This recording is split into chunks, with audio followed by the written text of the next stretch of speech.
Okay, welcome everybody to the June 18th, 2025 regularly scheduled meeting of the Town of Eastham Planning Board at 5:03 PM.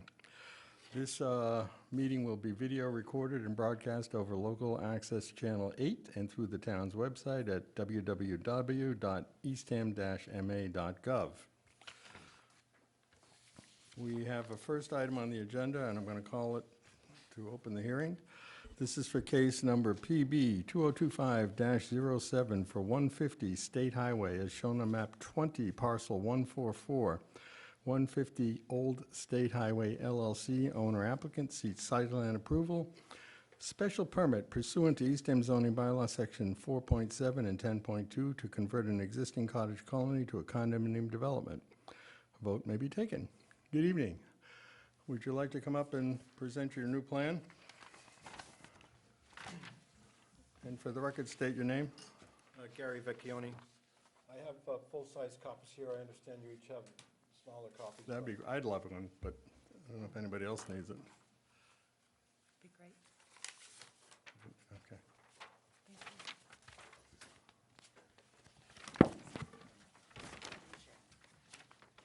Thank you.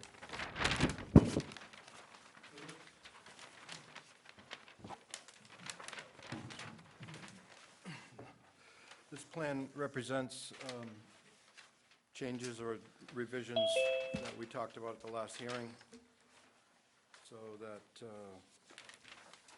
we can go forward or ask for the official approval of the site plan review as presented in this plan. If you look to the bottom left corner, revised date of 6/11, which is just a few days ago.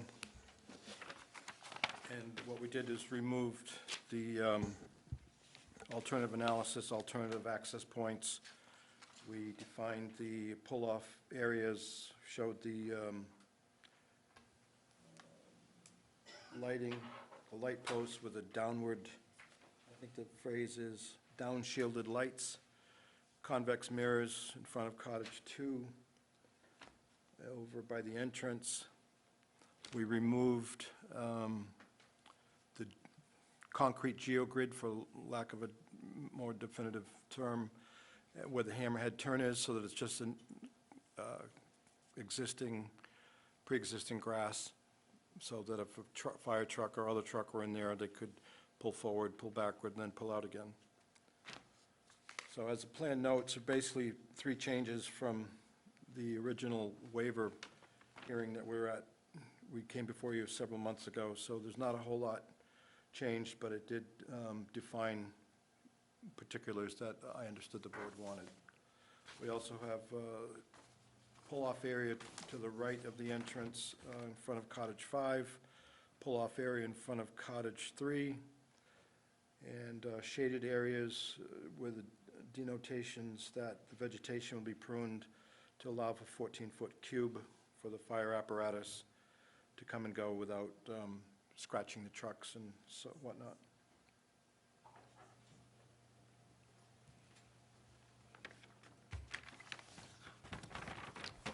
Okay. Members of the board, this item was on the last month's agenda, and in preparation to this night's meeting, we did go over some waivers of some of the requirements from site plan approval. We'll list those in the findings of facts. So at this point, there's nobody in the audience. Board members, do you have any questions to ask of the applicant at this time? I assume he's, you're, Stephen's not seated. because he wasn't here last month. Correct, and is an alternate, but is still, You're free to comment if you wish. I'm going to listen to you guys. Okay. I think this will learn experience. All right, very good. Brian? I may have missed it, but are these being sold individually or as a group, or? Yeah, the town of Eastham requires that you either leave the property as seasonal rental cottages or apply for a permit to change of use to year-round. We chose a change of use to year-round cottages. We do have the permit in hand from the ZBA. Appeals period has expired. So we're selling each particular cottage with its own exclusive area, and then a general common area, sort of a walk around the entire property, parking, access areas, things like that, septic. So yes, we're selling them individually. I was out there, and it's absolutely immaculate. But is there anything that you, as a community, are gonna retain, or is everything gonna be like? Will there be an HOA, housing, what's the O? Housing- Homeowners. Homeowners Association. Homeowners Association. I probably volunteered to be the president the first year or so, but Yeah, apparently in such an association, the 7 members, because there are 7 homes, will decide who's the president, and then they'll hire a maintenance crew, that kind of thing. Because I'm a handyman, I've been a handyman in town for the last 2 years. I volunteer my services, but I frankly don't want them because I want to live there in peace myself. Right. But there is a HOA, the fees would probably be around $500 a month. Will cover snow plowing and lawn mowing. It'll cover insurance for the docks. There's a common dock area, insurance for the common areas where the private beaches, walkways for the dogs, if people decide to buy a dog. The boathouse, more than likely, will revert back to common ownership with 1/7 ownership to that particular building, and we use it as a community hall, ping pong tables, kitchen, that kind of thing for the kids, and use the patio for barbecues after being out in the boat all day. Right, so you're planning prior, thank you very much for the thorough answer. Okay, Dave? Actually, I don't have any questions. Okay. Thank you. Kevin? I have no questions. Patricia? No questions. Michelle? I always do. Just at night, I'm just wondering, I know we didn't make it a condition or anything. I know that we said there would be signage showing directions of going in and out. I don't see that on maybe it's here, but. There's a are the plan signs- note above the box to the left, the descriptive box, it says 150 Old State Highway. If you jump ahead, just above that says plan notes. Okay, It just talks about down-shielded lights. We can certainly light the go slow and traffic. and are they motion censored? I'm just concerned at night with people coming in and out. I don't have any questions beyond this. Well, because they're solar, I don't think there's a necessity to have them motion sensitive, but I'm open to I either. just wondered about, all year round, people coming in and out, and it gets very, very, as you know, very dark in the middle of the night, and was my only thought, since it's a narrow spot. Well, there's sort of conflicting factors, if you will, that one group of people might want the no light. Yeah, You I know. know, I get that. I'm So- not making it a condition, I just think it's something to think about, and maybe that comes up in the HOA discussion. No further questions, Mr. Chairman. Okay. I don't know if anybody online wishes to speak on this. I see some names, but I don't know if there is anybody online that would like to address anything on this application. Having heard not. Okay. At this point, I believe we should be ready to do our first task, which is the findings of fact. I am not going to blatantly say we're going to use 1 through 9 because I have some changes to them, and some of them are specific to this application. So I'm going to read them all. Okay, for case number PB 2025-07, we have the following proposed findings of fact. The property is, number 1, the property is located at 150 State Highway in zoning District A, which is residential. Number 2, the applicant has applied for site plan approval, special permit pursuant to Eastham zoning bylaw, section 4.7 and 10.2 to convert an existing cottage colony to a condominium development. Number 3, the applicant has been granted a special permit, ZBA 2025-02, decided on April 2nd, 2025, pursuant to Eastham zoning bylaw, section 4.7, to convert an existing cottage colony to a condominium development. Number 4, The applicant was denied a request for a waiver of site plan approval, commercial PB 2025-05, decided on 4/16/2025, pursuant to Eastham zoning bylaw section 10.1.2, which states, should an application be denied a waiver of site plan approval, a new application for a special permit must be filed. I'm going to add, said application was filed on April 22nd, 2025. Number 5, the public hearing for case number PB 2025-07 was opened on May 21st, 2025, and continued to tonight's meeting. At the May meeting, site plan waiver conditions were granted for the requirements of a landscape plan, a lighting plan, and a building elevation plan.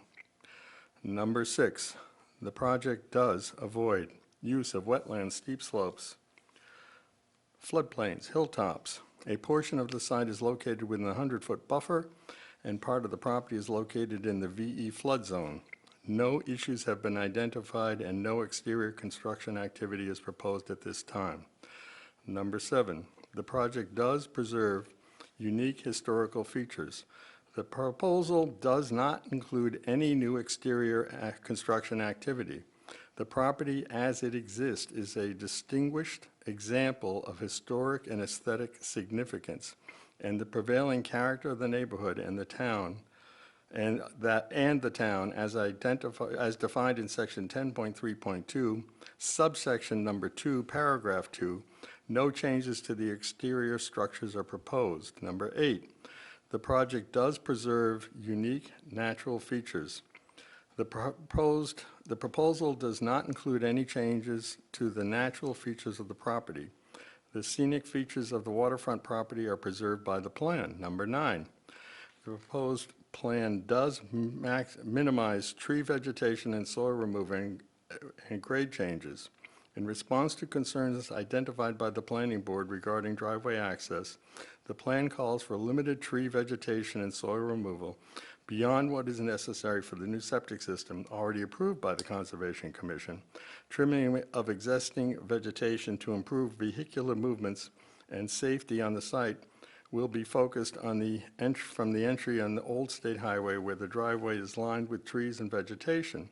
Soil removal for widening the driveway and/or installation of pull-off spots will not have a detrimental impact to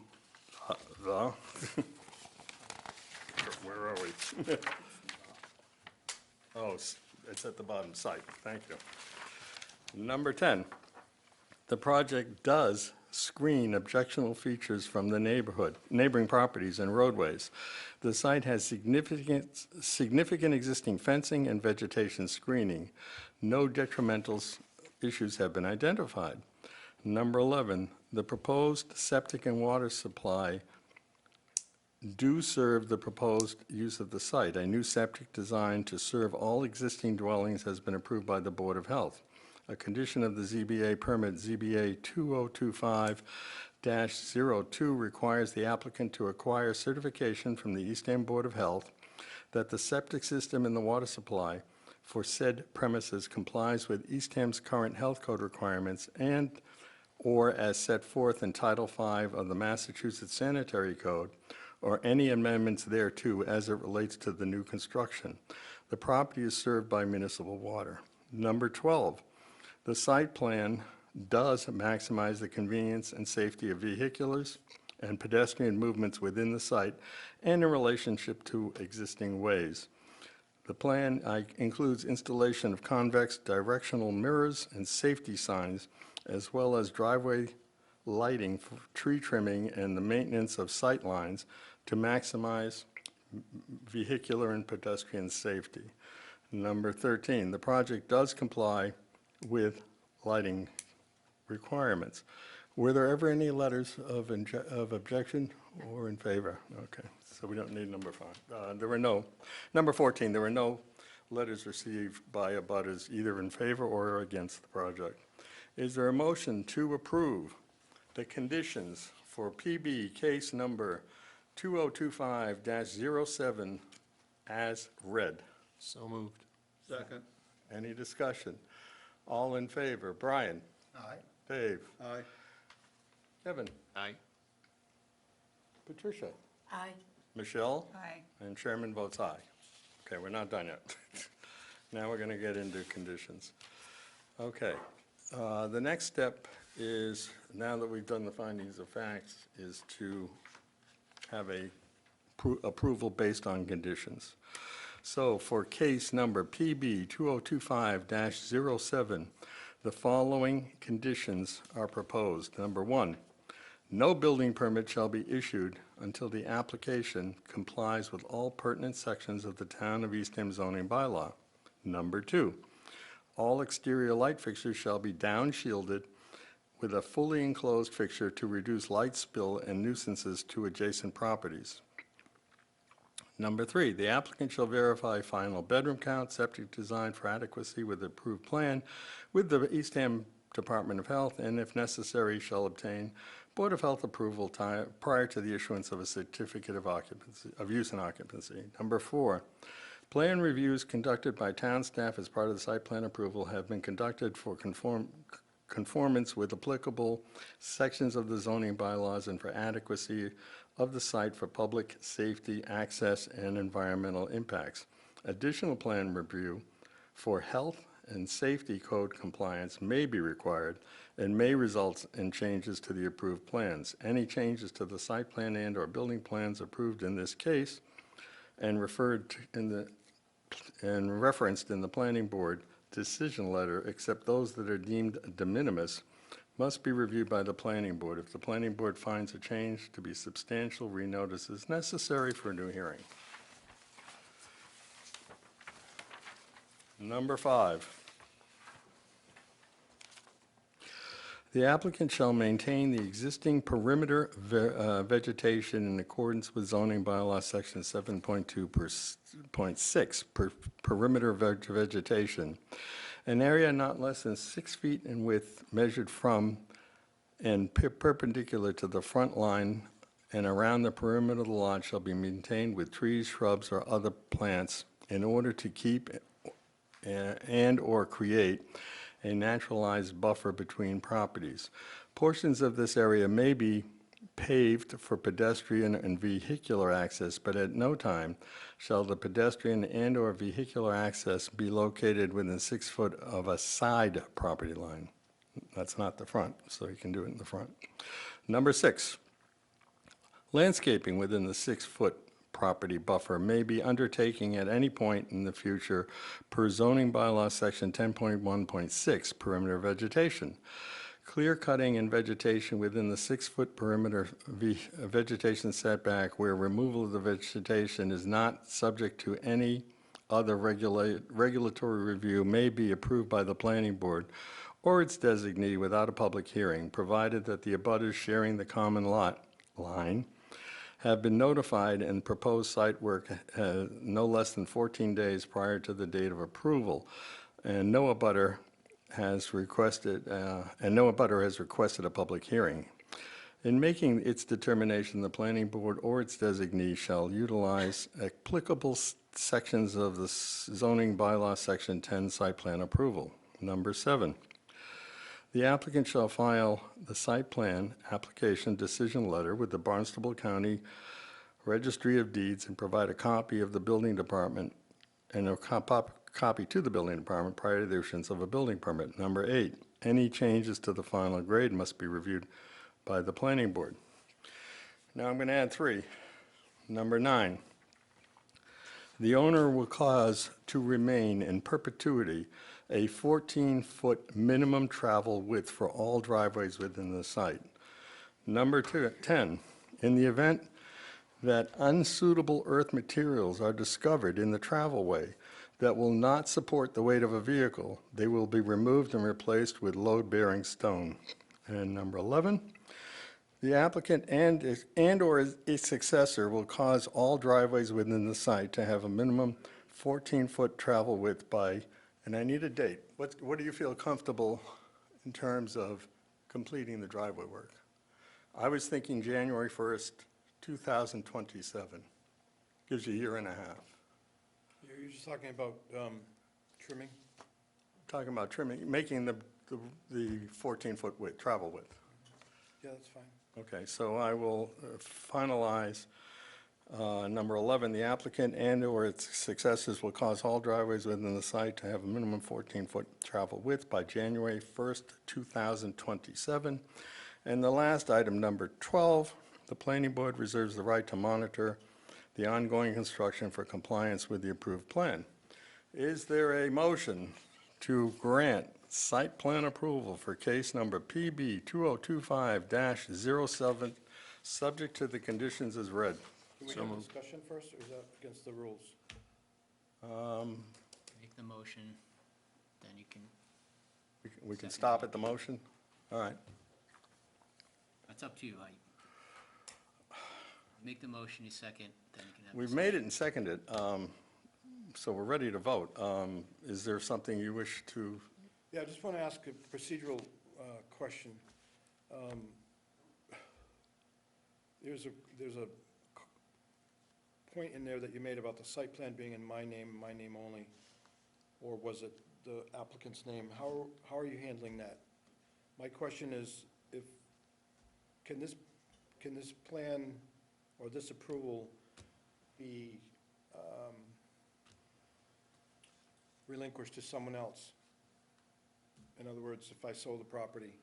No, the answer is no. So it's They put- specific to me personally? No, the special permit goes with the land. Goes with the land, but not, we can't put anybody else's names in it. We have to leave it, it's 150 State Highway.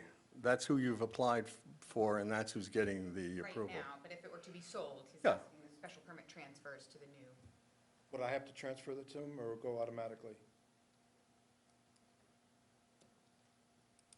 No, whoever the new owner is would basically inherit the special permit. So they would have to adhere to the special permit. If they wanted to do something different, they'd have to come back to the board for, All right, so then my next question would be, can you make it specific to my company only? well, the special permit is going to be granted to, it goes with the land, but the person, you're the applicant and the owner. Right. So if I were to decide I want to do something totally different, somebody else is not going to be able to take this plan and say, well, you already approved the plan, so we want to take that. And I'm just trying to. I think keep my Paul, option. I think what Paul said is correct. This is going with the land. Do you have the power to rescind it? Come back and say you don't want it anymore? Perhaps you do. But whoever buys this land without action on your part to rescind this approval means that this approval.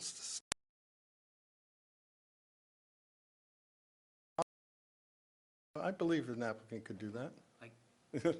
So It's never been done, but I guess it's a Usually little, what would it's a little happen is bit, if you gave me the conditions and I didn't like them, I could appeal your decision. I wouldn't have to rescind it.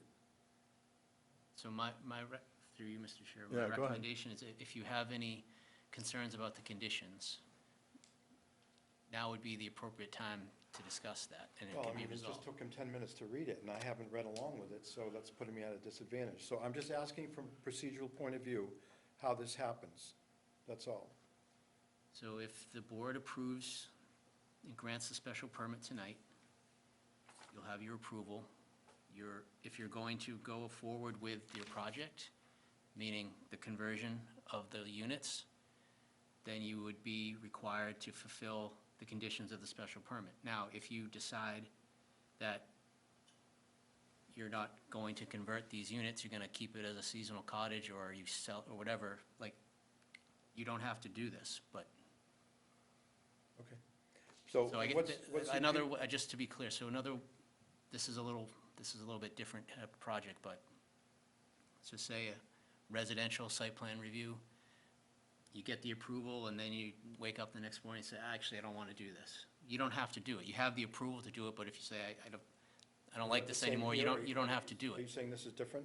No, this would be similar, but the difference is, if you're going to, it's the use. So this has all been started because you're proposing to change the Yeah, use. So if understand tomorrow, that. if tomorrow morning you say, I'm gonna keep this, I'm gonna run it as a seasonal cottage, the way it's been done, then you're not affecting the change that's requiring this special permit No, approval. it's so rare we get all of you and me in the same room that these are things that I like to talk through.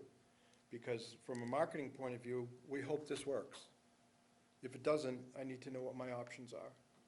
So having said that, what is the appeal period to this decision? How long is it, 20 days or 10? This is 20, it's a special permit, 20 days. That's all, thank you. Okay. We have a motion, we have a second. Any discussion from the board? All in favor? Brian? Aye? Dave? Aye. Kevin? Aye. Patricia? Aye. Michelle? Aye. And chair votes aye. You now have your site plan approval. Thank you.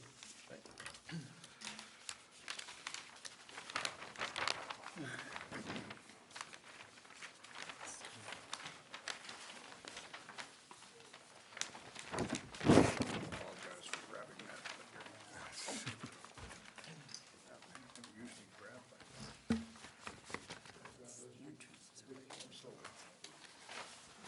Oh, wait, are we stamping the big plan? And the little plan, We maybe? have a big, little copy, We don't have a copy that big. I have, as long as we keep one for the record. I got to keep one, this one for her. Yeah. Okay. No, you can have it. We're enjoying your, thank you. Take care. Okay. Moving right along. I made a call, since it was a very light agenda, and since we have a other business, well, why don't we do the minutes from May 21st, if everybody's had a chance to review them, and then we're going to go into open meeting law. So has everybody had a chance to review the minutes from I did. Yep. Yep, May 21st, 2025, wasn't that long ago. Any proposed changes or alterations? None here. Everybody good? All in favor of approval of the minutes? Brian? Aye? Dave? Aye. Kevin? Aye. Patricia? Aye. Michelle? Aye. Chair votes aye. So you have approval of the minutes. Okay. Now, the next item. A brochure came in about open meeting law, and I thought it would be good if we sort of looked at what it means and how it means and how does it affect us. So I think Jackie might be prepared to talk about it a little bit, and then we could see if we have any questions on it. Or Paul, I guess Paul. Yeah, so did everyone got the material I sent out? So again, it's just a refresher for everybody, and I did send it to the ZBA as well and all the boards that we work with. So I encourage you to read through the material. I don't have anything formal presentation or anything, but I'm happy to, we can talk through it. But, you know, basically, big picture is the planning board is considered a public body as it relates to the open meeting law, the state's open meeting law. And so basically, you can't have discussions, I back up. The open meeting law, as you read through it, it really references deliberations with a quorum of the board. A quorum, just so everyone's clear, for this board is 4 or more members. Deliberating outside of, deliberating with a quorum outside of a public meeting is prohibited. This board cannot meet for any purpose unless you've had an agenda posted with the town clerk at least 48 hours in advance of the meeting. That's for the open meeting law. When we're having a public hearing to conduct cases, that's different. That also requires that we properly post the public hearing notice. So there's specific requirements for advertising in the newspaper and so forth. So that is a longer lead time. But for a general meeting, if we wanted to have a workshop, or we just needed to discuss something, just the latest in planning, not an actual case, you can pull together a meeting within 48 hours. You just have to post it. So just keep that in mind. As you read through the material, it goes into great length about what is, defined as a deliberation. You have to be careful. It's written and verbal communication. I guess my general information recommendation is, even though it talks about deliberations among a quorum, I just always say err on the side of caution and basically don't communicate with your fellow board members at all. Anything regarding planning board business, anything that is in front of this board or which you think may come before this board, and that can be tricky because sometimes it's like, oh, something's going on, nothing to do with planning board.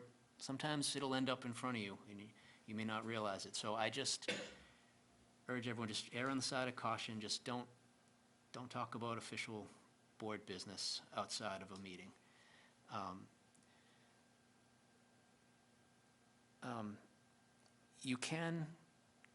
There are ways to communicate with the board, and as you go through that material, it talks about, disseminating information, basically if it's a one-way communication. So if the board the chair sent out, just reading material or FYI material, an agenda, so forth, that's fine. But again, I think staff can facilitate that, and I guess that would be my other recommendation, is that Jackie and I can be the intermediary. So if anyone on the board has a great news article or information or just general, send it to us and we can send it on to the board. That's kind of the safest way to do it. Then you just don't run any risk of anything because, we're all human, and even though you sent this out as an FYI, but then someone replies, you hit reply all, and even if it's just like, oh, great article, blah, blah, just things snowball, and it happens by accident and people don't realize it. So I would just say use Jackie and I as the go-between to send information, or if you need a message sent, then there's nothing you have to worry about. So a lot of this stuff is just common sense and just erring on the side of caution.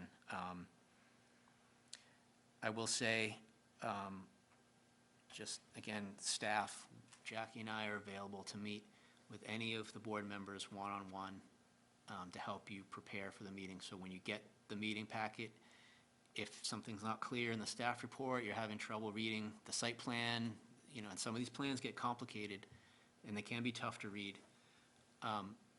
We're always available to meet one-on-one. And again, then you're not running afoul of, again, this is where it's like, you could call one of your board members and ask, but I say don't even risk it. So we're here to help you, and we're happy to meet with you beforehand to prepare if you have any questions or concerns. And it helps us, quite frankly, prepare. So if we know board members have concerns, we might be able to address those or explain it.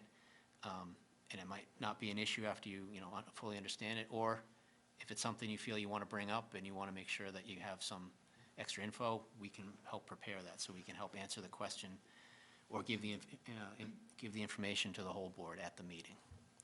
So that's pretty much all I think had. I'd like to extend that.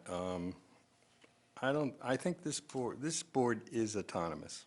It should not be part of any other board in the town of Eastham. I personally will not talk about applications with anybody else. I won't talk about it with the Board of Selectmen, nor should I. This is a board that makes its own decisions without any, for the lack of better term, political influence. And I've been on this board since 2009, and I will tell you, I've never violated that rule. I don't think it's appropriate for another board to discuss what's going on in the planning board, especially prior to it becoming a public meeting. It's just not appropriate. If the board members and any other people in town want to see it, watch the video. I mean, every meeting we have is open, every meeting is available. I probably would agree that once it's public and once things are in the public realm of knowledge, perhaps, maybe at that point, it could be appropriate to talk about it. I wouldn't do it before the decision is made, because certainly, a lot of times we continue hearings. I don't think it's appropriate to talk about a case that's been continued when there's been no decision. I just don't think it's appropriate. So I'm going to continue operating my way. I hope you people feel the same way. If you don't, you don't. But this is a very candidly powerful and meaningful board, and I don't think it should be compromised in any way whatsoever. That's just my own personal opinion. Just a couple of yeah. logistical things. So I know you do site visits, and I think the practice has been kind of everyone goes on their own, and that's fine. If you happen, and I think most of the times, board member, you see somebody, you kind of drive around the block until you clear, and the last person clears out. You can be on the site at the same time, as long as you're not deliberating. Again, the best way to avoid any inference at all is just don't be at the same place at the same time. But I'm just telling you that, obviously, you know, you can do a site visit if you run into somebody, just don't, no one, you know, and then you get into, well, no one's there to see it, so we're all on the honor system in that regard, but I just, practically speaking, you know, there's some things you gotta kind of just. I have gone to sites. Trust your gut about what to do and err on the side of caution. The other thing is, if you run into board members at social events, you're at the same other non-planning board meeting, or you're at a cocktail party, you know, again, you don't have to leave, but just, you can't deliberate about planning board things. So just, you know, it's, if you don't have to run the other way because someone else is at a play or something in town. It's just, you just gotta, don't talk shop outside of the planning board. And Right. I have gone to a site when there's been 2 or more board members at the site at the time I arrive. I turn around and leave. That way, nobody can question it. Nobody can question the fact that you had 3 or 4 people there, and we don't know if they were talking to each other or not. So the prudent thing to do is go get a cup of coffee and come back 15 minutes later, and then there's no issue. I can tell you it's been multiple times that that's happened to me. When I see another car there, and I know who it is, I'm gone. I just don't want to. Yeah, you can't go wrong with that Yeah. approach. The other reason I mention that, though, is we can do group on-site meetings, and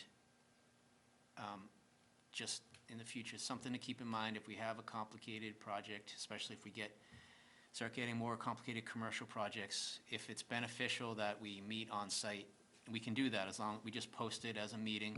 I know Conservation Commission does this regularly, so again, just keep that in mind. And I guess I would just say, there may be times where Jackie and I may recommend that the board do that, but then obviously if any of the board members feel like that would be beneficial, my recommendation is to kind of work through the chair on that, and we can make the arrangement. And I know it's tough to get a feel for these projects sometimes, and you're looking at the plan, it's like, is it really gonna be, you know, you're really taking out all those trees, and it might look drastic on the plan, but then you're on the site and you say, okay, I understand. So just know that that's a tool we can use, and through staff, we can facilitate that, so if it's helpful.